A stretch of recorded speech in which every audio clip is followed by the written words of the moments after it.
بسم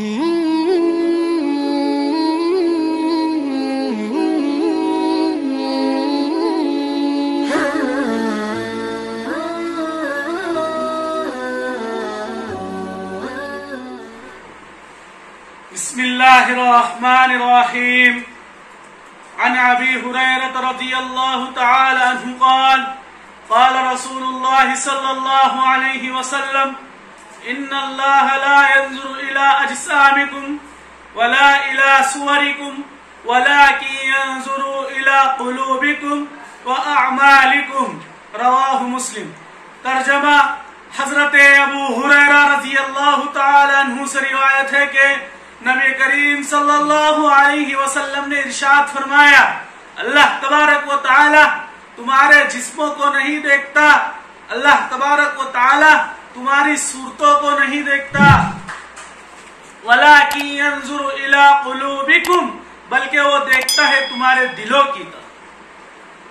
اس حدیث کو امام مسلم نے صحیح مسلم کے اندر نقل کیا ہے۔ افادات حدیث، اس حدیث کے اندر اللہ تبارک و تعالی نے ارشاد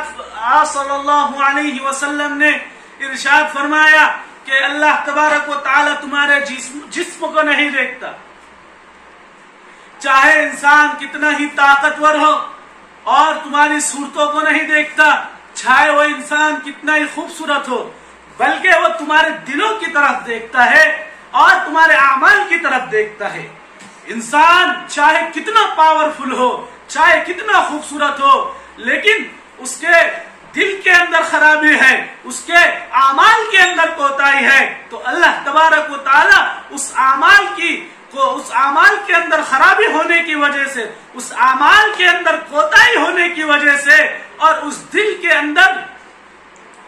اندر جو خرابی ہے، اس خرابی کی وجہ سے وہ اللہ تبارک و تعالی سے دور ہو جاتا ہے۔ لیکن ایک شخص کمزور ہے، وہ اس کے چہرے پر اس کا رنگ کالا ہے، اس کا رنگ خوبصورت نہیں ہے، لیکن اس کے اعمال اچھے ہیں، اس کے اعمال اچھے ہونے کی بنا پر اور اس کے دل کے صاف ہونے کی وجہ سے وہ اللہ تبارک و تعالی کا مقرب بندہ بن جاتا ہے۔ انسان کے جسم کے اندر ایک لوتھڑا ہے، مثال اس طرح فرمائی ہے دیگر روایتوں کے اندر کہ انسان کے جسم کے اندر ایک لوتھڑا ہے کہ وہ لوتھڑا اگر صحیح کام کرتا ہے، صحیح چلتا ہے، تو پورے جسم کو صحیح چلتا ہے، پورا جسم اس کی لوتھڑے کے اوپر چلتا ہے کہ اور اگرچہ وہ لوتھڑا خراب ہو جاتا ہے تو اس جسم سے اعمال بھی خراب نکلنا شروع ہو جاتے ہیں۔ کہ مثال کے طور پر اس طرح سمجھو کہ ہمارا دل چاہتا ہے کہ ہم نماز پڑھیں تو ہم مسجد کے اندر جائیں گے، لیکن ہمارا دل کوئی اور چیز کی طرف جاتا ہے، تو ہم نماز ہونے کے اذان ہونے کے باوجود ہمارا دل یہ نہیں چاہے گا کہ ہم مسجد کے اندر جائیں۔ اور اس کی مثال اس طرح ہے کہ ایک پانی کی ٹنکی ہے، اس پانی کی ٹنکی کے اندر جہاں سے پانی آ رہا ہے، جس جگہ سے پانی کا وجود ہو رہا ہے، اگر وہ جگہوں پر زہر رکھ دیا جائے تو نیچے نلوں کے اندر آنے والا جو پانی ہوگا، ٹوٹیوں کے اندر آنے والا جو پانی ہوگا، وہ پانی گویا کہ زہریلا ہوگا، اور اس پانی کی وجہ سے پوری امت کو نقصان ہوگا، پوری امت کو خسارہ ہوگا۔ لیکن